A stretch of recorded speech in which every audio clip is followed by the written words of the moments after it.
Saudara-saudari sekalian, selamat pagi, berkah dalam. Pada hari ini, hari Senin 6 April 2020, hari Senin dalam Pekan Suci. Marilah kita bersama-sama merenungkan sabda Tuhan. Bacaan pada hari ini, Yesaya 42 ayat 1-7, Mazmur 27, dan Injil dari Injil Yohanes bab 12 ayat 1-11. Marilah kita masuk dalam doa. Dalam nama Bapa dan Putra dan Roh Kudus. Amin.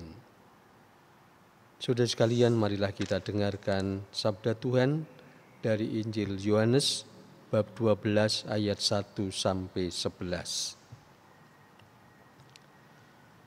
6 hari sebelum Paskah, Yesus datang ke Betania, tempat tinggal Lazarus yang ia bangkitkan dari antara orang mati. Di situ diadakan perjamuan untuk dia. Marta melayani, dan salah seorang yang turut makan dengan Yesus adalah Lazarus.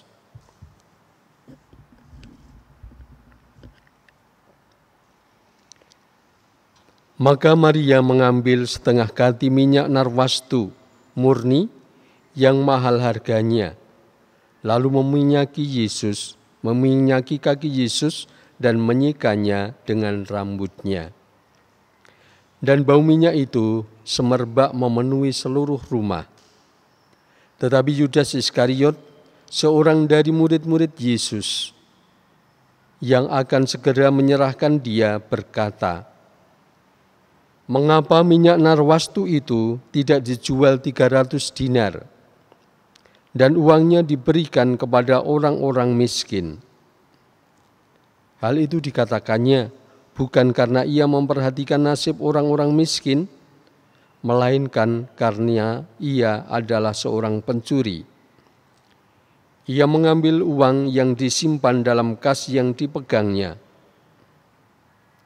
Maka kata Yesus, "Biarkanlah dia melakukan hal ini mengingat hari penguburanku. Karena orang-orang miskin selalu ada padamu, tetapi aku tidak akan selalu ada padamu." Banyak orang Yahudi mendengar bahwa Yesus ada di Betania. Maka mereka datang bukan hanya karena Yesus, melainkan juga melihat Lazarus yang telah dibangkitkannya dari antara orang mati. Lalu imam-imam kepala bermufakat untuk membunuh Lazarus juga. Sebab karena dialah banyak orang meninggalkan mereka dan percaya kepada Yesus. Demikianlah Injil Tuhan. Saudari-saudara terkasih, kita baru saja mendengarkan sabda Tuhan dari Injil Yohanes mengenai peristiwa perjamuan di Betania, di mana Yesus hadir dan juga para murid hadir di rumah Lazarus. Apa yang terjadi di sana? Maria menampakkan kasihnya kepada Yesus dengan mencuci kakinya dengan air mata, menyikanya dengan rambutnya, dan meminyakinya dengan sebotol minyak narwastu yang sangat mahal harganya.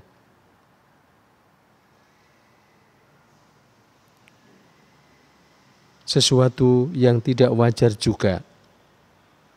Maka Yudas juga berkomentar bahwa lebih baik minyak narwastu itu dijual 300 dinar dan uangnya disampaikan kepada orang miskin. Meskipun dia mempunyai niat yang jahat, yakni bahwa ia akan mencuri uang itu. Ada satu lagi, bahwa orang-orang Farisi, orang-orang Yahudi melihat itu justru ingin membunuh Yesus. Mereka masing-masing berperan dalam peristiwa itu. Tetapi yang makin nampak di sana adalah bahwa peristiwa pengorbanan itu, peristiwa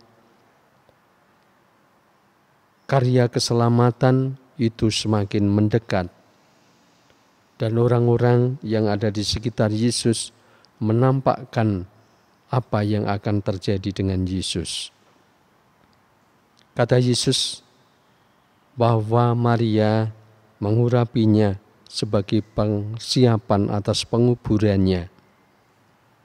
Yudas pun dengan niat jahatnya, kita tahu bahwa ia akan menyerahkan Yesus kepada orang-orang Farisi. Demikian juga orang-orang yang telah merencanakan pembunuhan terhadap Yesus, bahkan Lazarus, juga mengantarkan kepada peristiwa itu. Yesus mengatakan, biarkanlah ia melakukan hal ini mengingat hari penguburanku. Peristiwa kunjungan Yesus di Betania menjadi peristiwa yang menunjukkan secara jelas pemisahan orang-orang yang percaya, orang-orang yang setia mengikuti Yesus, dan mereka yang menginginkan kematian Yesus. Termasuk para murid Yesus pun terpisah antara yang percaya, setia, dan juga yang menolak Yesus, yakni Yudas Iskariot. Hidup adalah sebuah pilihan. Pertanyaannya bagi kita, mana pilihan kita dan apa yang akan kita lakukan? Maka marilah kita mohon, semoga kita memilih yang baik, setia kepada Yesus, mengikutinya dalam jalan salibnya, supaya kita pun diselamatkan. Marilah kita berdoa. Allah Bapa yang kekal dan kuasa, Engkau telah mengutus Yesus Kristus ke dunia untuk melaksanakan karya keselamatan-Mu. Ajarilah kami untuk semakin mengimani bahwa dalam sengsaranya Engkau mengampuni dan menebus kami. Dengan pengantaran Putra-Mu Yesus Kristus Tuhan kami, yang bersama Dikut dalam persatuan Roh Kudus, Allah sepanjang segala masa. Amin. Semoga Tuhan melindungi kita dengan berkat-Nya, Bapa dan Putra dan Roh Kudus. Amin.